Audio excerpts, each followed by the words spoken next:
Irish language.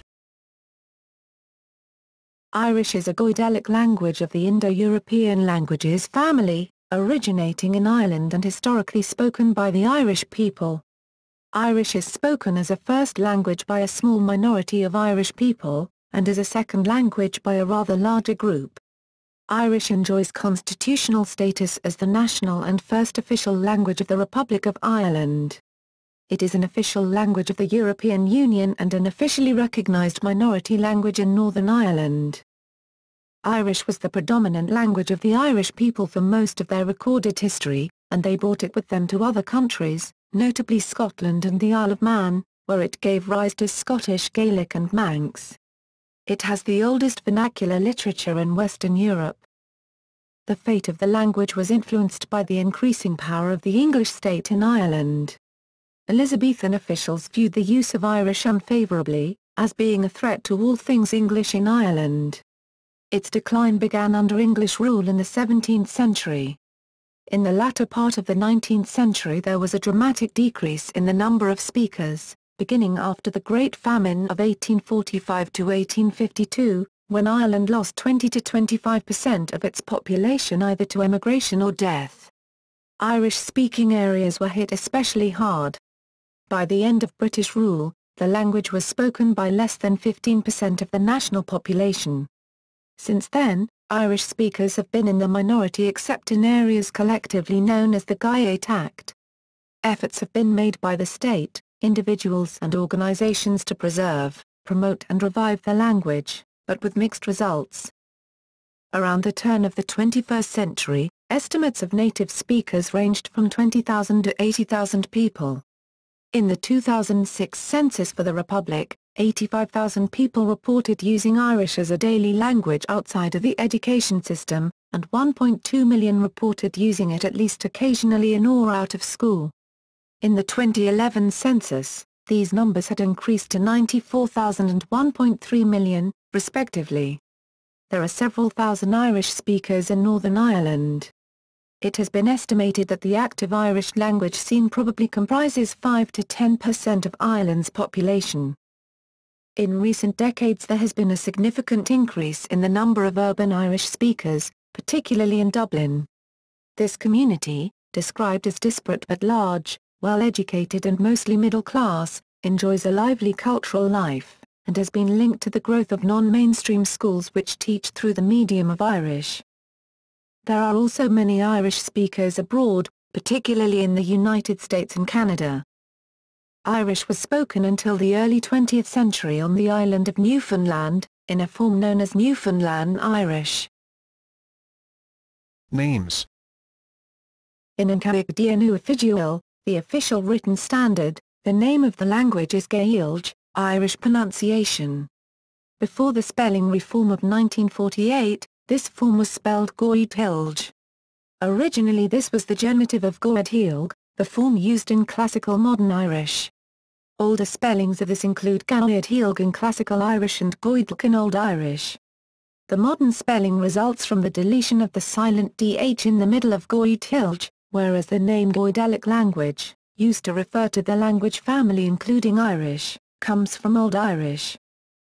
Other forms of the name found in the various modern Irish dialects, in addition to South Connacht Gaelge above, include Goidelic Gaelic or Gaelag in Ulster Irish and Northern Connacht Irish and Goidelic Gaeluen Gaelane in Munster Irish. In Europe the language is usually referred to as Irish, with Gaelic or Irish Gaelic often used elsewhere. The term Irish Gaelic is often used when English speakers discuss the relationship between the three Goidelic languages, Irish, Scottish Gaelic, and Manx. Sometimes Irish is taken to mean Hiberno-English, a form of English associated with Ireland. Scottish Gaelic is usually referred to simply as Gaelic, though pronounced differently. Listen, help info. History. Written Irish is first attested in inscriptions from the 4th century AD. This stage of the language is known as Primitive Irish. These writings have been found throughout Ireland and the west coast of Great Britain. Primitive Irish transitioned into Old Irish through the 5th century. Old Irish, dating from the 6th century, used the Latin alphabet and is attested primarily in marginalia to Latin manuscripts. During this time, the Irish language absorbed many Latin words, including ecclesiastical terms. Examples are east-bag, bishop, from episcopus, and dominic, Sunday, from Dominica. By the 10th century, Old Irish had evolved into Middle Irish, which was spoken throughout Ireland and in Scotland and the Isle of Man.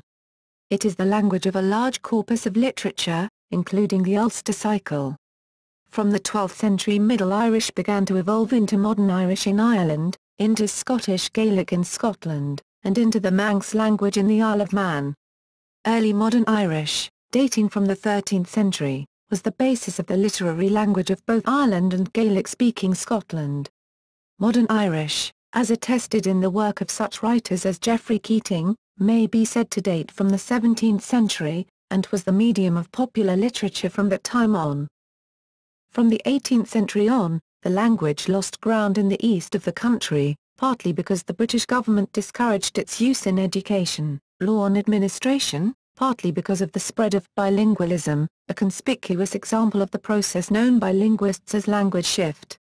It was a change characterized by diglossia, two languages being used by the same community in different social and economic situations, and transitional bilingualism, monoglot Irish-speaking grandparents with bilingual children and monoglot English-speaking grandchildren.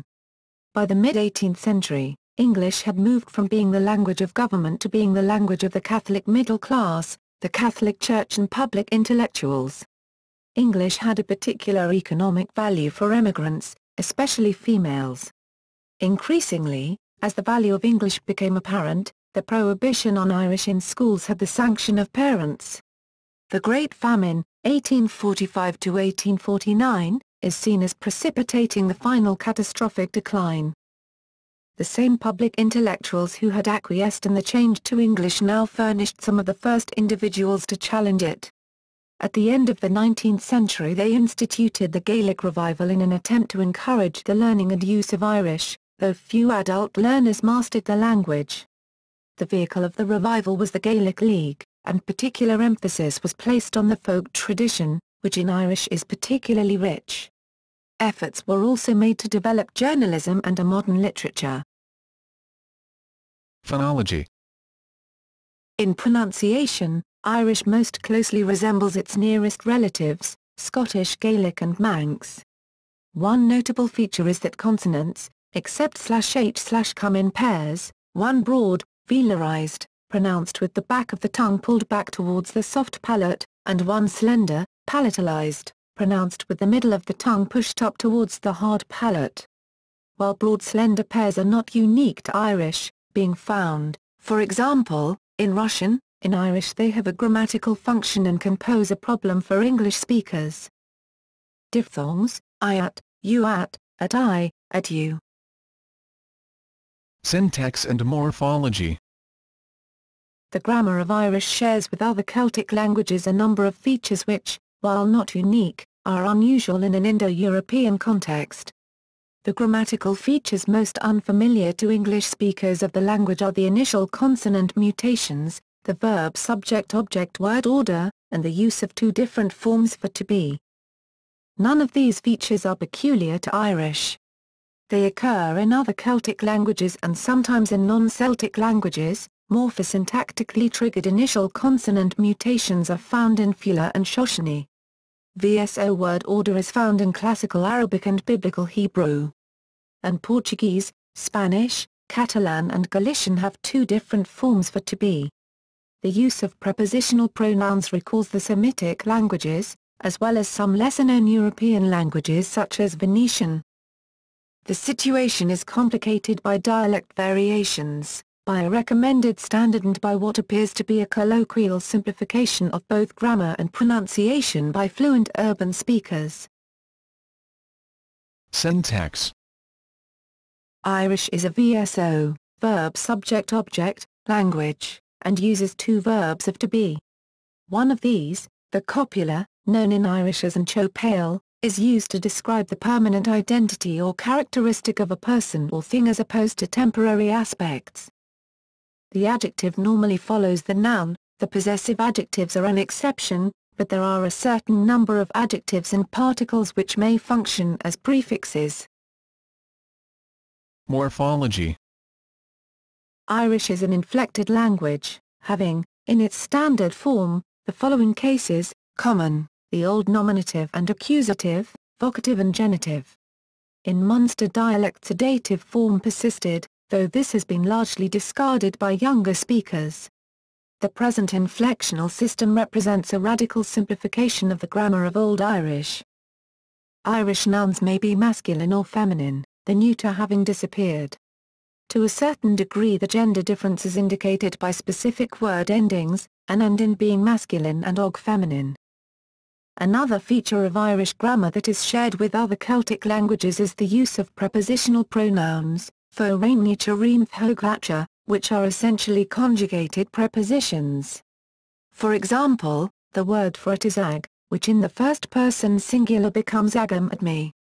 When used with the verb be, to be ag indicates possession. This is the equivalent of the English verb to have. Tala por agam. I have a book. Literally, there is a book at me, tala por agat. You have a book, tala por age. He has a book, tala por azi. She has a book, tala por again. We have a book, tala por agabe. You, plural, have a book, tala por ac. They have a book. Mutations. Irish shares with other Celtic languages a feature known as mutation, whereby initial and final consonants may change to express nuances of grammatical relationship and meaning. Mutation affects verbs, nouns and adjectives. Certain consonants may be capable of changing in two ways, depending on the context. In Irish, there are two classes of initial consonant mutations. Lenition, in Irish, simu-softening describes the change of stops into fricatives. Indicated in old orthography by a built, a dot, written above the changed consonant, as in the dot shown above the C in Gaelic below, this is now shown in writing by adding an H. Keth. Throw. Chith me I threw. This is an example of the lenition as a past tense marker, which is caused by the use of do, although it is now usually omitted. Margot market, marketplace, bargain tadhg in Hargate the man of the street, word for word tadhg of the marketplace. Here we see the lenition marking the genitive case of a masculine noun, Sean Sean, John a Shen. Oh John. Here we see lenition as part of what is called the vocative case. In fact, the vocative lenition is triggered by the a or vocative marker before Shen, Keth. Throw. Chith me I threw. This is an example of the lenition as a past tense marker, which is caused by the use of do, although it is now usually omitted. Margot market, marketplace, bargain tadhg in Hargate the man of the street, word for word tadhg of the marketplace. Here we see the lenition marking the genitive case of a masculine noun, Sean Sean, John a Shen. Oh John. Here we see lenition as part of what is called the vocative case. In fact, the vocative lenition is triggered by the a or vocative marker before Shen, eclipsis. In Irish, you're up covers the voicing of voiceless stops, as well as the nasalization of voiced stops. A their father rn a their our father, to start, rdtus at the start, Gailime Galway in Gailime in Galway, a their father rn a their our father, to start, rdtus at the start, Gailime Galway in Gailime in Galway. Mutations are often the only way to distinguish similar grammatical forms. For example, the only way, apart from context, in which the possessive pronouns her, his, and their can be distinguished is through initial mutations, since all these meanings are represented by the same word a. It is seen here in apposition to the word brog, shoe. Their shoe, ambrog, eclipsis, his shoe, a bhrog, lenition, her shoe, a brog, unchanged. Orthography. Modern Irish typically uses the ISO basic Latin alphabet without the letters J, K, Q, W, X, Y and Z, but with the addition of one diacritic sign, the acute accent, A-E-I-O-U, known in Irish as the Syniad Fada long mark, plural Sint Fada. The letter V has been naturalized into the language, although it is not part of the traditional alphabet, and has the same pronunciation as BH. In idiomatic English usage, this diacritic is frequently referred to simply as the father, where the adjective is used as a noun. The father serves to lengthen the sound of the vowels and in some cases also changes their quality. For example, in Munster Irish, Kerry, A is /a/ or /a/ and A is /a/ in father, but in Ulster Irish, Donegal, it tends to be /e/. Traditional orthography had an additional diacritic, a dot over some consonants to indicate lenition. In modern Irish, the letter H suffix to a consonant indicates that the consonant is lenited. Thus, for example, Gaelic has become Gaelch. Around the time of World War II, Seamus Dalton, in charge of Rannog and Aistria Shane, the official translations department of the Irish government, issued his own guidelines about how to standardise Irish spelling and grammar. This de facto standard was subsequently approved by the state and called the Official Standard or Cóig Díonú Oficial. It simplified and standardised the orthography. Many words had silent letters removed and vowel combination brought closer to the spoken language. Where multiple versions existed in different dialects for the same word, one or more were selected. Examples: Goidhelg / Goidhelg, /Goidhealing / Gaelic / Gaelane / Goidhelg / Jalane, Gaelge, Irish language, Lupade, Lu, Louth, Bayard, beer, food. The standard spelling does not necessarily reflect the pronunciation used in particular dialects.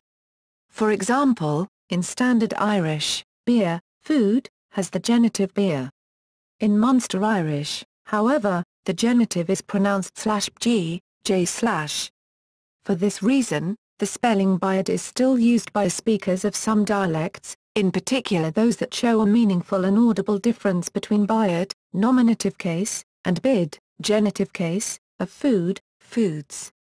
In Munster the latter spelling regularly produces the pronunciation /g, j/ because final id, I regularly delenites to ig in Munster pronunciation.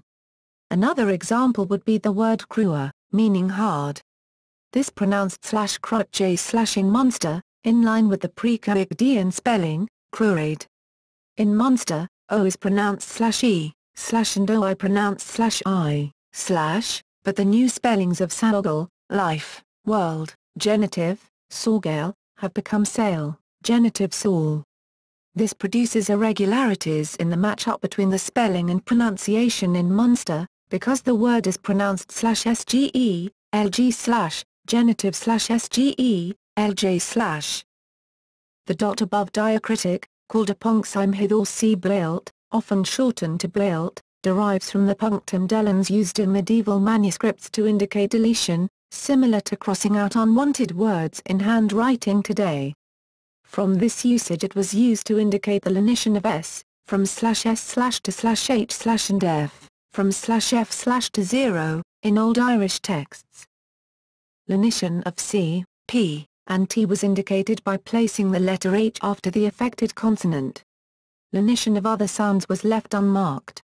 Later both methods were extended to be indicators of lenition of any sound except l and n, and two competing systems were used. Lenition could be marked by a blailt or by a postposed h. Eventually, use of the blailt predominated when texts were written using Gaelic letters, while the h predominated when writing using Roman letters. Today, Gaelic type and the blailt are rarely used except where a traditional style is required, for example the motto on the University College Dublin coat of arms or the symbol of the Irish Defence Forces, the Irish Defence Forces cap badge, Iglaig now Arian.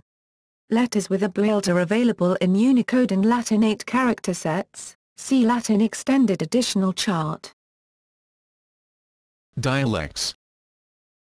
Irish is represented by several traditional dialects and by various varieties of urban Irish, the latter influenced in grammar and phonology by both traditional Irish and by English. Differences between the dialects make themselves felt in stress, intonation, vocabulary and structural features. Roughly speaking, the three major dialect areas which survive coincide with the provinces of Munster, Quaidmumman, Connacht, Quaidulnacht, and Ulster, Quaidulad. Records of some dialects of Leinster were made by the Irish Folklore Commission and others prior to their extinction. Newfoundland, in eastern Canada, had a form of Irish derived from the Munster Irish of the later 18th century, see Newfoundland Irish. Leinster. Down to the early 19th century, and often later, Irish was spoken in all the counties of Leinster, Carlow, Dublin, Kildare, Kilkenny, Lao, Longford, Louth, Meath, Westmeath, Offaly, Wexford and Wicklow. The evidence furnished by placenames, literary sources and recorded speech indicates that there were 3 dialects spoken in Leinster, 1 main dialect and 2 of lesser significance. The minor dialects were represented by the Ulster speech of counties Meath and Louth, which extended as far south as the Boyne Valley, and a Munster dialect found in Kilkenny and South Lao. The main dialect was represented by a broad central belt stretching from West Connacht eastwards to the Liffey estuary and southwards to Wexford, though with many local variations. As the main dialect was of the Connacht type, it typically placed the stress on the first syllable of a word. Another Connacht characteristic, found in placenames, was a preference for the pronunciation cia where the standard spelling is cn. The word cnoc, hill, would therefore be pronounced croc. Examples are the placenames Cruxilling, cnoc Slin, in County Dublin and Cruceen, Gnoisin, in Carlow. There was a tendency in East Leinster to diphthongize or impose a long vowel on words like pole, hole, sill, monastery, coil, wood, shean, head, cam, crooked, and dream, crowd. A curious feature of the dialect was the pronunciation of the vowel o, which generally became e in East Leinster and I in the West. Early evidence regarding colloquial Irish in East Leinster is found in the Fist Book of the Introduction of Knowledge, 1547, by the English physician and traveller Andrew Boord. The illustrative phrases he uses include the following, with regularised Irish spelling in brackets.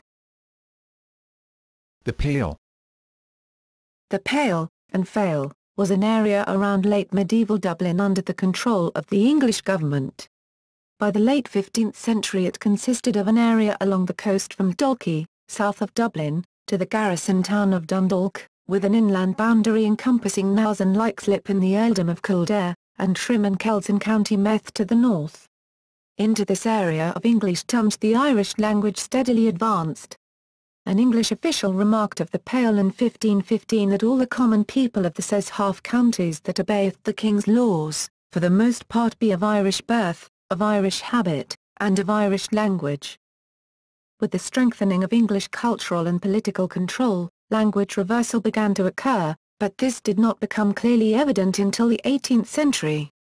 Even then, in the decennial period 1771 to 1781, the percentage of Irish speakers in Meath was at least 41%. By 1851 this had fallen to less than 3%. General decline. English expanded strongly in Leinster in the 18th century, but Irish speakers were still numerous.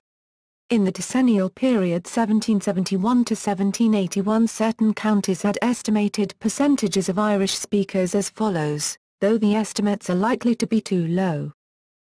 The language saw its most rapid initial decline in Lao, Wexford, Wicklow, County Dublin and perhaps Kildare. The proportion of Irish-speaking children in Leinster went down as follows, 17% in the 1700s, 11% in the 1800s, 3% in the 1830s and none in the 1860s.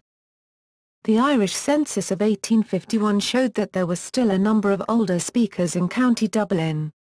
Sound recordings were made between 1928 and 1931 of some of the last speakers in Meath, County Louth, now available in digital form.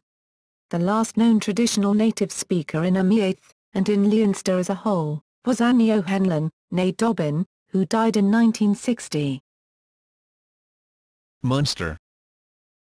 Munster Irish is mainly spoken in the Gaeltacht areas of Kerry, Kintyre, Ring, and Rin, near Dungarvan, Dungarvan, in Waterford, Kintyre-Fortledge, and Muskerry, Muskry, and Cape Clear Island, Olean Chlyra, in the western part of Cork, Kintyre Chalkeye.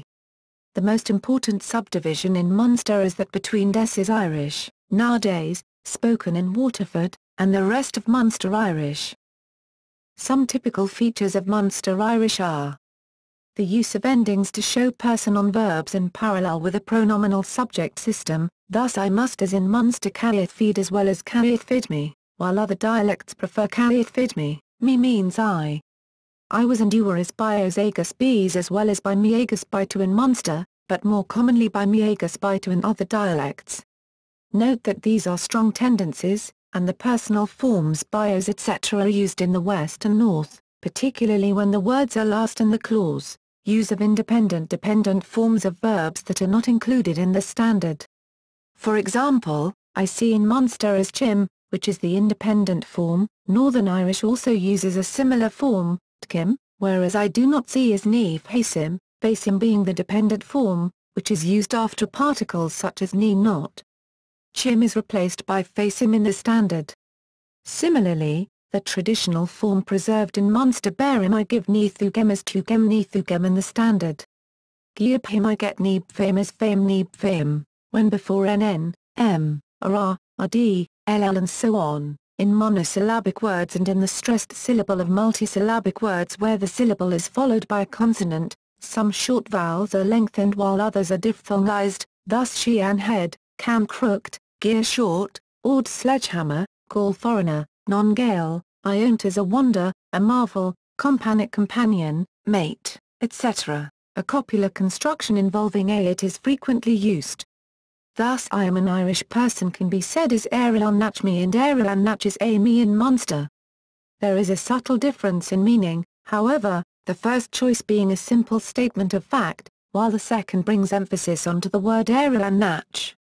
In effect the construction is a type of fronting. Both masculine and feminine words are subject to lenition after insan, zarsan, in the, den of the, and donta for the zartsiopa, in the shop, compared to the standard zartsiopa, the standard lenites only feminine nouns in the dative in these cases, eclipsis of f after zar, zarbfime, in the farm, instead of san fheirm, eclipsis of t and d after preposition plus singular article, with all prepositions except after insan, den and don, rndtigh on the house, ag and doras at the door. Stress falls in general found on the second syllable of a word when the first syllable contains a short vowel, and the second syllable contains a long vowel, diphthong, or is, ach, for example by Oran, pin, as opposed to by Oran in Connacht and Ulster.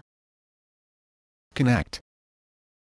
The strongest dialect of Connacht Irish is to be found in Connemara and the Aran Islands. Much closer to the larger Connacht Gaeltacht is the dialect spoken in the smaller region on the border between Galway, Gaelime, and Mayo, Mayo. The northern Mayo dialect of Eris, Ioras, and Achill, is in grammar and morphology essentially a Connacht dialect, but shows some similarities to Ulster Irish due to large-scale immigration of dispossessed people following the plantation of Ulster, though it is this form of Irish which is closest to the true original Connacht dialect which would have been spoken in counties Sligo, Roscommon, Leitrim and East Galway. Features in Connacht Irish differing from the official standard include a preference for verbal nouns ending in a chan, for example lagacan instead of legu, weakening. The non-standard pronunciation of the coif area with lengthened vowels and heavily reduced endings gives it a distinct sound.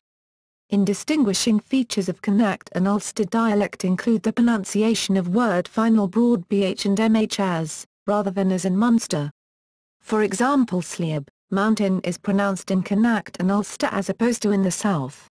In addition Connacht and Ulster speakers tend to include the we pronoun rather than use the standard compound form used in Munster, for example by mud is used for we were instead of pioma. As in Munster Irish, some short vowels are lengthened and others diphthongized before nn, m, ra, rd, ll, in monosyllabic words and in the stressed syllable of multisyllabic words where the syllable is followed by a consonant. This can be seen in shean head, cam crooked, gear short, ord sledgehammer, call foreigner, non-Gael, Iont is a wonder, a marvel, etc. The form aib, when occurring at the end of words like agib, tends to be pronounced as an y sound. There are a number of differences between the popular South Connemara form of Irish, the Mid-Connacht Joyce country form, on the border between Mayo and Galway, and the Achill and Erris forms in the north of the province.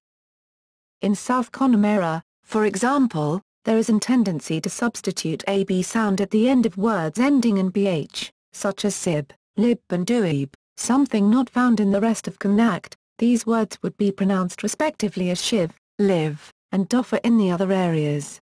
This placing of the b sound is also present at the end of words ending in vowels, such as ak, pronounced as akhab, and leo, pronounced as leahab. There is also a tendency to omit the g sound in words such as agam, agat and again, a characteristic also of other Connacht dialects. All these pronunciations are distinctively regional. The pronunciation prevalent in the Joyce country, the area around Loch Corrib and Loch Mask, is quite similar to that of South Connemara, with a similar approach to the words agam, agat and again, and a similar approach to pronunciation of vowels and consonants. But there are noticeable differences in vocabulary, with certain words such as doilia, difficult, and fossile being preferred to the more usual diacher and ascarald. There is also a tendency to pronounce the consonant th as an f in certain words such as wathu and sruthan. Similarly, the word leo tends to be pronounced as leifar. Another interesting aspect of this sub-dialect is that almost all vowels at the end of words tend to be pronounced as I, ale, other, kosa, feet, and dianta, dun, tend to be pronounced as ali, kosi and dantai respectively. The Irish of Achill and Erris tends to differ from that of South Connacht in many aspects of vocabulary and, in some instances, of pronunciation. It is often stated that the Irish of these regions has much in common with Ulster Irish, with words ending mh and bh having a much softer son, with a tendency to terminate words such as leo and duib with f, giving leifar and doffer respectively. In addition to a vocabulary typical of other area of Connacht, one also finds words like amhark, meaning to look, and pronounced onk, nimnich, painful or sore, druid, close, mate, here, doilia, difficult, new, and tigla, to be able to, that is a form similar to fly deer. Irish President Douglas Hyde was possibly the last speaker of the Roscommon dialect of Irish. Ulster. Linguistically, the most important of the Ulster dialects today is that of the Rosses, now Rossa, which has been used extensively in literature by such authors as the brothers Seamus O'Grianna and Seos Macgrianna, locally known as Shmi Phalamai and Joe Phalamai. This dialect is essentially the same as that in Gweedore, Gorthdop hair equals inlet of streaming water, and used by native singers Enya, Riithn, and Mare Brennan and their siblings in Clanad. Clan as Dapor equals family from the Dapor, now Cassadai, and married Neemhane from another local band Alton. Ulster Irish sounds very different and shares several features with southern dialects of Scottish Gaelic and Manx Gaelic, as well as having lots of characteristic words and shades of meanings. However, since the demise of those Irish dialects spoken natively in what is today Northern Ireland, it is probably an exaggeration to see present-day Ulster Irish as an intermediary form between Scottish Gaelic and the southern and western dialects of Irish. Northern Scottish Gaelic has many non-Ulster features in common with Munster Irish.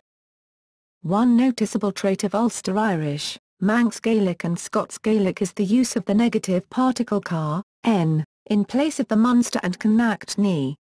Though Southern Ulster Irish tends to use ni more than car, n, car, n, has almost ousted ni in northernmost dialects, for example Rosegill and Tory Island, though even in these areas nil is not as more common than chan fhuil or car bhfuil.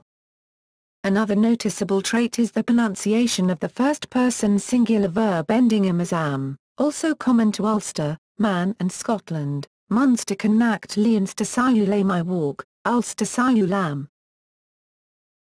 Urban aspect. Irish was spoken as a community language in Irish towns and cities, even to some extent in Dublin, as late as the 19th century. In Dublin some of these speakers were incomers, but many were permanent residents. The Pale itself, often referred to as English-speaking, had many Irish speakers. The Irish of Dublin, situated as it was between the East Ulster dialect of Meath and Louth to the north and the Leinster-Connacht dialect further south, is likely to have reflected the characteristics of both in phonology and grammar. In County Dublin itself, the general rule was to place the stress on the initial vowel of words. With time it appears that the forms of the dative case took over the other case endings, a tendency found to a lesser extent in other dialects.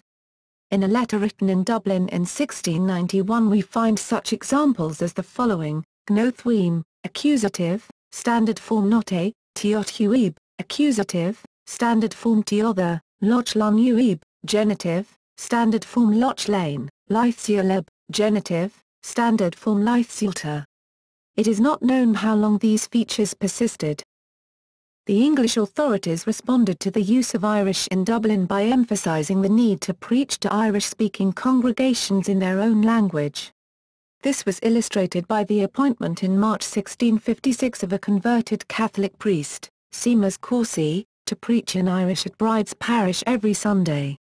The year before, several local dignitaries were ordered to oversee a lecture in Irish to be given in Dublin. Irish was sufficiently strong in early 18th century Dublin to be the language of a coterie of poets and scribes led by Sean and Tadhg O'Neachtain, both poets of note. Scribal activity in Irish persisted in Dublin right through the 18th century. An outstanding example was Maurice O'Gorman, Maurice Gorman, a prolific producer of manuscripts who advertised his services, in English, in Faulkner's Dublin Journal. In other urban centres, the descendants of medieval Anglo-Norman settlers, the so-called Old English, were Irish-speaking or bilingual by the 16th century.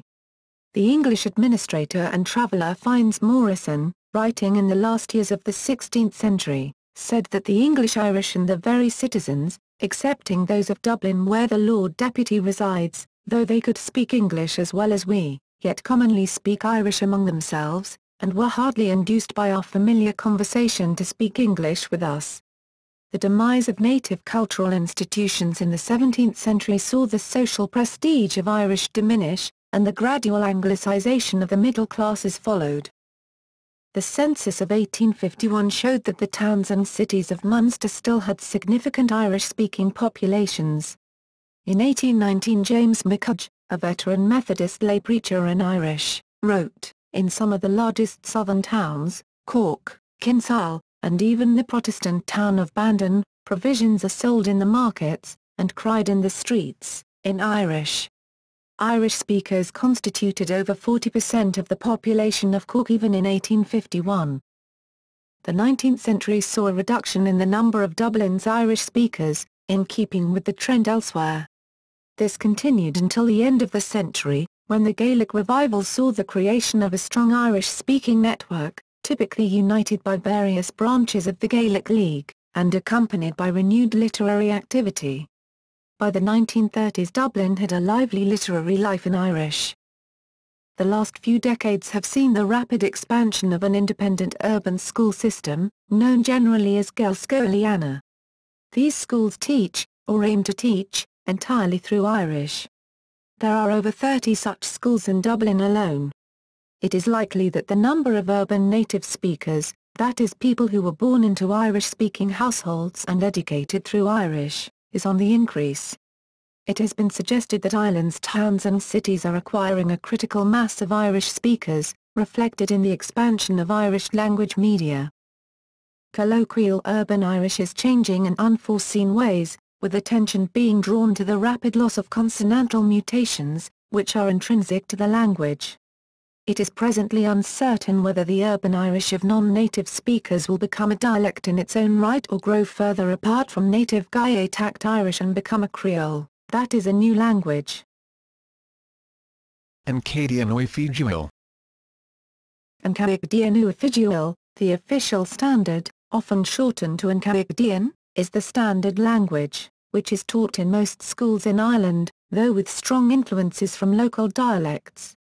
It was published by the translators in Dailarian in the 1950s. Its development in the 1950s and 1960s had two purposes. One was to simplify Irish spelling, which had retained its classical spelling, by removing many silent letters, and to give a standard written form that was mutually intelligible by speakers with different dialects. Though many aspects of the Goidelic are essentially those of Connacht Irish, this was simply because this is the central dialect which forms a bridge, as it were, between the north and south. In reality, dialect speakers pronounce words as in their own dialect, as the spelling simply reflects the pronunciation of Classical Irish. For example, Shean head in early modern Irish was pronounced. The spelling has been retained, but the word is variously pronounced in the south, in Connacht, and in the north. Beag small was in early modern Irish, and is now in Waterford Irish, in Cork Kerry Irish, varies between and in the west, and is in the north. The simplification was weighted in favour of the western dialect. For example, the early modern Irish liber, dative case leobed bed is pronounced as well as in Waterford Irish, in Cork Kerry Irish, in Connacht Irish, in Coif Harage Irish, and in the north. Native speakers from the north and south may consider that leobed should be the representation in the Goidelic rather than actual liber. However, liber is the historically correct nominative form and arguably preferable to the historically incorrect yet common use of the dative form for the nominative. On the other hand, in some cases the Goidelic retained classical spellings even when none of the dialects had retained the corresponding pronunciation. For example, it has retained the classical Irish spelling of on, for, etc., and agat, by, of, etc. The first is pronounced throughout the Goidelic-speaking world, and is written in Manx, and in Scottish Gaelic, and should be written either or in Irish. The second is pronounced in the south, and in the north and west. Again, Manx and Scottish Gaelic reflect this pronunciation much more clearly than Irish does, Manx eg, Scottish egg. In many cases, however, the Goidelic can only refer to the classical language, in that every dialect is different, as happens in the personal forms of agat, by, of, etc. Munster, egum, egut, ij, ici, aguing/aguing, West Cork Kerry agwan/agwan, agwib/ac, Connacht, ugam, ad, agad, age, ac, ain, again, agi, acab, Ulster, aghim, aghead, age, ac, agin, aghith, Goidelic, ugam, agat, age, ac, again, agib, ac/. Another purpose was to create a grammatically regularized or simplified standard which would make the language more accessible for the majority English-speaking school population. In part this is why the Goidelic is not universally respected by native speakers, in that it makes simplified language an ideal, rather than the ideal that native speakers traditionally had of their dialects, or of the classical dialect if they had knowledge of that. Of course, this was not the original aim of the developers, who rather saw the school version Goidelic as a means of easing second language learners into the task of learning full Irish. The Goidelic verb system is a prime example, with the reduction in irregular verb forms and personal forms of the verb, except for the first persons.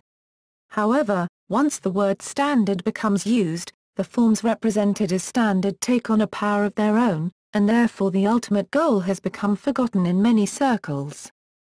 The Goidelic, in general, is used by non-native speakers, frequently from the capital, and is sometimes also called Dublin Irish, or Urban Irish. As it is taught in many Irish language schools, where Irish is the main, or sometimes only, medium of instruction, it is also sometimes called Gaelscoil Irish. The so-called Belfast Irish, spoken in that city's Gaeltacht quarter, is the Goidelic, heavily influenced by Ulster Irish and Belfast English. The differences between dialects are considerable, and have led to recurrent difficulties in defining Standard Irish. In recent decades, contacts between speakers of different dialects have become more frequent and the differences between the dialects are less noticeable. And Cadian Oifigial, Cadian Athbrithnav. As of August 2012, the first major revision of the Goidelic Oifigial is available, both online and in print. Among the changes to be found in the revised version are, for example, various attempts to bring the recommendations of the Goidelic closer to the spoken dialect of Gaeltacht speakers, including allowing further use of the nominative case where the genitive would historically have been found. Current status. Republic of Ireland. Irish is given recognition by the Constitution of Ireland as the national and first official language of the Republic of Ireland, with English being another official language. Although this is technically the case, in practice almost all government debates and business are conducted in English. In 1938, the founder of Conrad na Gaelge, the Gaelic League, Douglas Hyde, was inaugurated as the first president of Ireland. The record of his delivering his inaugural declaration of office in Roscommon Irish remains almost the only surviving remnant of anyone speaking in that dialect. From the foundation of the Irish Free State in 1922, see also History of the Republic of Ireland, the Irish government required a degree of proficiency in Irish for all those who became newly appointed to civil service positions, including postal workers, tax officials, agricultural inspectors, etc. Proficiency in just one official language for entrance to the public service was introduced in 1974, in part through the actions of protest organizations like the Language Freedom Movement. Though the first official language requirement was also dropped for wider public service jobs, Irish remains a required subject of study in all schools within the Republic which receive public money, see also Education in the Republic of Ireland. Those wishing to teach in primary schools in the state must also pass a compulsory examination called Scrúdú Céiliúta za Éilge. The need for a pass in Leaving Certificate Irish or English for entry to the Gardaí, police, was introduced in September 2005, although applicants are given lessons in the language during the 2 years of training. The most important official documents of the Irish government must be published in both Irish and English or Irish alone, in accordance with the Official Languages Act 2003, enforced by Uncoimis Inútainga, the Irish language ombudsman. The National University of Ireland requires all students wishing to embark on a degree course in the NUI federal system to pass the subject of Irish in the Leaving Certificate or GCE/GCSE examinations. Exemptions are made from this requirement for students born outside of the Republic of Ireland, those who were born in the Republic but completed primary education outside it, and students diagnosed with dyslexia. The National University of Ireland, Galway is required to appoint people who are competent in the Irish language, as long as they meet all other aspects of the vacancy they are appointed to. This requirement is laid down by the University College Galway Act, 1929, Section 3. It is expected that the requirement may be repealed in due course. For a number of years there has been vigorous debate in political, academic and other circles about the failure of most students in the mainstream, English medium, schools to achieve competence in the language, even after 14 years. The concomitant decline in the number of traditional native speakers has also been a cause of great concern. There is, however, a growing body of Irish speakers in the cities.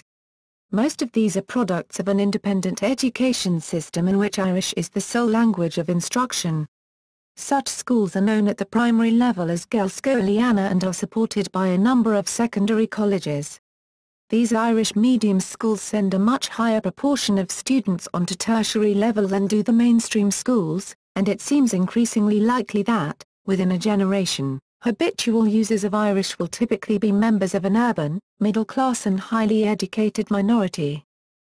Parliamentary legislation is supposed to be available in both Irish and English but is frequently only available in English. This is notwithstanding that Article 25.4 of the Constitution of Ireland requires that an official translation of any law in one official language be provided immediately in the other official language, if not already passed in both official languages.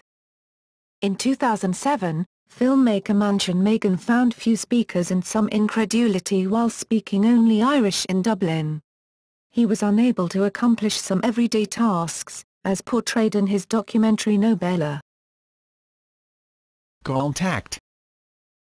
There are parts of Ireland where Irish is still spoken daily to some extent as a traditional native language. These regions are known individually and collectively as the Gaeltacht, or in the plural as Gaeltachtae. While the Gaeltact's fluent Irish speakers, whose numbers have been estimated at 20 or 30,000, are a minority of the total number of fluent Irish speakers. They represent a higher concentration of Irish speakers than other parts of the country, and it is only in Gaeltacht areas that Irish continues to be a natural community vernacular for part of the general population. According to data compiled by the Irish Department of Community, Rural and Gaeltacht Affairs, only 1/4 of households in officially Gaeltacht areas are fluent in Irish. The author of a detailed analysis of the survey, Doncha O'H of the Galway Mayo Institute of Technology, described the Irish language policy followed by Irish governments as a complete and absolute disaster. The Irish Times, referring to his analysis published in the Irish language newspaper Foints, quoted him as follows: "It is an absolute indictment of successive Irish governments that at the foundation of the Irish state there were 250,000 fluent Irish speakers living in Irish-speaking or semi-Irish-speaking areas, but the number now is between 20,000 and 30,000. In the 1920s, when the Irish Free State was founded, Irish was still a vernacular in the following areas: South Connemara, from a point west of Spiddal, covering Inbrin, Carraroe, Rasmuck, and the islands. The Aran Islands. Northwest Donegal and the area around Goidelic, including Ranafast, Ran na Fust, birthplace of notable writers and musicians. Gortahawk, the surrounding townlands and Tory Island. The townland of Rathcairn, County Meath. To some extent this remains the case. The strongest Gaeltacht areas, numerically and socially, are those of South Connemara, the west of the Dingle Peninsula and northwest Donegal, in which some residents still use Irish as their primary language. These areas were referred to until recently as the Forailtacht, true Gaeltacht. There are Gaeltacht regions in County Galway, County na Gaelim, including Connemara, Connemara, the Aran Islands, Oilenaran, Carraroe, and Cheathrua, and Spiddal, and Spiddale, on the west coast of County Donegal, County Donegal and Gaul. In the part which is known as Tyrconnell, Tyronnale, Dingle Peninsula, Corked Webn, and Ivor Peninsula, Wibrach, in County Kerry, County Chiari. Smaller ones also exist in counties Mayo, County Mayo, Meath, County Narmee, Waterford, County Fortledge, and Cork, County Chalkeye. Goidelic, Gorthdop County Donegal is the largest Gaeltacht parish in Ireland. Irish summer colleges are attended by tens of thousands of Irish teenagers annually. Students live with Gaeltacht families, attend classes, participate in sports, go to Sealit and are obliged to speak Irish. All aspects of Irish culture and tradition are encouraged. Northern Ireland. Before the establishment of the Northern Ireland state in 1921, Irish was recognised as a school subject and a Celtic in some third-level institutions. Between 1921 and 1972, Northern Ireland had devolved government. During those years the political party holding power in the Stormont Parliament, the Ulster Unionist Party, UUP, was hostile to the language. The context of this hostility was the political use of the language by nationalists to assert the belief of an independent Ireland. In broadcasting, there was an exclusion on the reporting of minority cultural issues, and Irish was excluded from radio and television for almost the first 50 years of the previous devolved government. The language received a degree of formal recognition in Northern Ireland from the United Kingdom, under the 1998 Good Friday Agreement, and then, in 2003, by the government's ratification in respect of the language of the European Charter for Regional or Minority Languages. The British government promised to create legislation encouraging the language as part of the 2006 St Andrews Agreement. European Union. Irish became an official language of the EU on January 1, 2007, meaning that MEPs with Irish fluency can now speak the language in the EU Parliament in Europe and at committees, although in the case of the latter they have to give prior notice to a simultaneous interpreter in order to ensure that what they say can be interpreted into other languages. While an official language of the European Union, only co-decision regulations must be available in Irish for the moment, due to a renewable 5-year derogation on what has to be translated, requested by the Irish government when negotiating the language's new official status. Any expansion in the range of documents to be translated will depend on the results of the first 5-year review and on whether the Irish authorities decide to seek an extension. The Irish government has committed itself to train the necessary number of translators and interpreters and to bear the related costs. Before Irish became an official language, it was afforded the status of treaty language, and only the highest level documents of the EU had been made available in Irish. Outside Ireland. The Irish language was carried abroad in the modern period by a vast diaspora, chiefly to Britain in North America, but also to Australia, New Zealand and Argentina. The first large movements began in the 17th century, largely as a result of the Cromwellian conquest, which saw many Irish sent to the West Indies. Irish emigration to America was well established by the 18th century, and was reinforced in the 1840s by thousands fleeing from the famine. This flight also affected Britain. Up until that time, most emigrants spoke Irish as their first language, though English was steadily establishing itself as the primary language. Irish speakers had first arrived in Australia in the late 18th century as convicts and soldiers, and many Irish-speaking settlers followed, particularly in the 1860s. New Zealand also received some of this influx. Argentina was the only non-English-speaking country to receive large numbers of Irish emigrants, and there were few Irish speakers among them. Relatively few of the emigrants were literate in Irish, but manuscripts in the language were brought to both Australia and America, and it was in America that the first newspaper to make significant use of Irish was established. In Australia, too, the language found its way into print. The Gaelic revival, which started in Ireland in the 1890s, found a response abroad, with branches of the Gaelic League being established in all the countries to which Irish speakers had emigrated. The decline of Irish in Ireland and a slowing of emigration helped to ensure a decline in the language abroad, along with natural attrition in the host countries.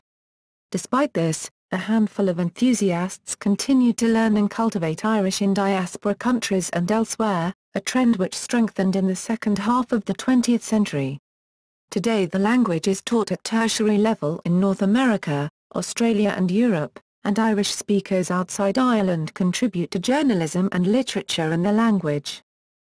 The Irish language is also one of the official languages of the Celtic League, political organisation, which is a non-governmental organisation that promotes self-determination and Celtic identity and culture in Ireland, Scotland, Wales, Brittany, Cornwall and the Isle of Man, known as the Celtic Nations.